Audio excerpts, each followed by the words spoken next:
सुख परिवार स्टोरी में आपका स्वागत है। आज आप सभी को मेरा नमस्कार। आज मैं आपको प्रदोष व्रत की कहानी सुना रही हूँ। इस प्रदोष व्रत का अर्थ है रात्रि को शुभारंभ। इस व्रत के पूजन का विधान है इसी समय होता है, इसलिए उसे प्रदोष व्रत कहते हैं। इस व्रत शुक्ल पक्ष और कृष्ण पक्ष की त्रयोदशी को किया जाता है। इसका उपदेश संतान की कामना का है। इस व्रत को स्त्री व पुरुष दोनों ही कर सकते हैं।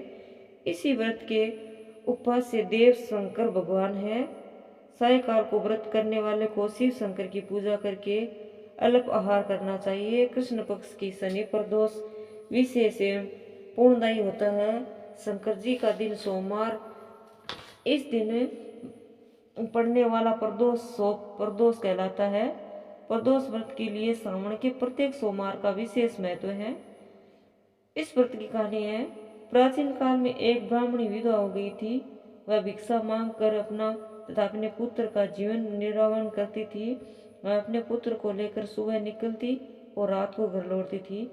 एक दिन उसे विदर्भ देश का राजकुमार मिला।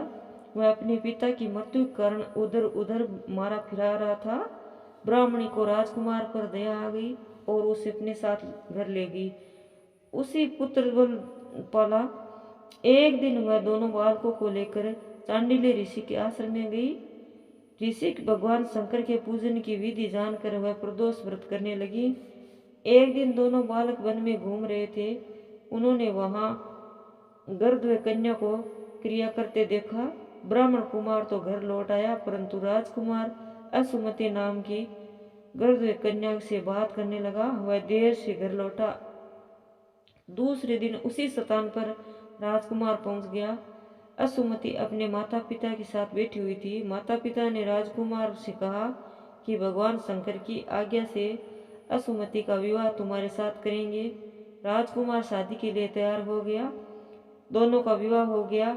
उसी गृद्धवे राजा विदृत की विशाल सेना लेकर निर्दय पर अधिकार कर लिया। उसी ब्राह्मणी एवं उसके पुत्र को अपने महल में आकर आदर के साथ रख लिया। यह व्रत प्रदोष का ही फल है तथा वह समाज में प्रदोष व्रत की प्रतिष्ठा हुई। इसी के साथ यह कहानी समाप्त हुई। धन्यवाद।